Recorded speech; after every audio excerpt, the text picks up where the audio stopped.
Hello दोस्तों, आपका स्वागत है हमारे अकेलेपन की कहानी में।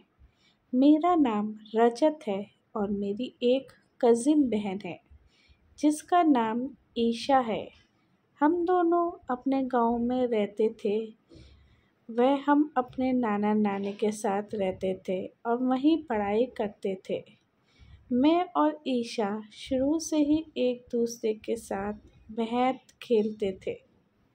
हम किसी भी टॉपिक पर खुल के बात कर लिया करते थे बिना किसी झिझक के। बात आज से 1 साल पहले की है, जब गर्मी का मौसम था।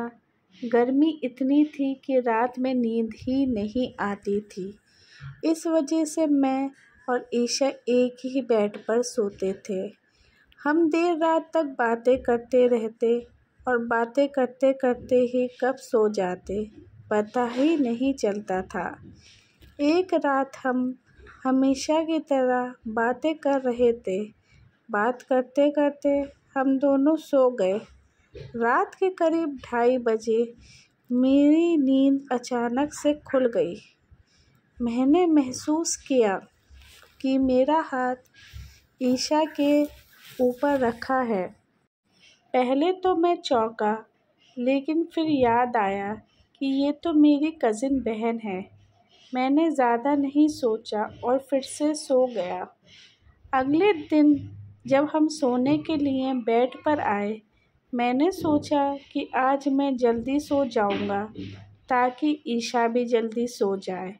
वैसे ही हुआ, मैं जल्दी सो गया और थोड़ी देर बाद ईशा भी गहरी नींद में सो गई। लेकिन उस रात मुझे नींद नहीं आ रही थी। कुछ अजीब सा महसूस हो रहा था। मैं लेटा हुआ था, करवटें बदल रहा था। गर्मी बहुत ज़्यादा थी, जिसके कारण और बेचैनी हो रही थी। मैं ईशा की तरफ मुड़ा और देखा कि वो गहरी नींद में सो रही थी। गर्मी से परेशान होकर मैंने सोचा कि थोड़ा अलग हटकर अपनी शर्ट उतार दूं, शायद कुछ इससे राहत मिले। वो गहरी नींद में थी और मैंने अपनी शर्ट उतारकर थोड़ा सुकून महसूस किया। गर्मी की वजह से बेचैनी तो कम हुई, लेकिन नींद अब भी नहीं आ रही थी। मैं करवटें बदल रहा था और उसकी तरफ देख रहा था, जो बिल्कुल शांति से सो रही थी, बिल्कुल बेफिक्र होकर। उसकी सांसें एक समान चल रही थी और चांद की हल्की रोशनी खिड़की से आकर उसके चेहरे पर पड़ रही थी। थोड़ी देर बाद, शायद मेरी हलचल की वजह से, उसकी भी नींद हल्की सी टूटी। उसने आंखें खोली और उसने मेरी तरफ देखा और देखते हुए पाया। पहले तो वो थोड़ा चौंकी, फिर धीरे से बोली, "तू जाग रहा है? इतनी रात को क्या हुआ? तेरी तबीयत तो ठीक है?" उसकी आवाज़ में नींद की खुमारी थी और थोड़ा आश्चर्य भी था। मैंने थोड़ा झिझकते हुए कहा, "हाँ दीदी, गर्मी की वजह से नींद नहीं आ रही थी।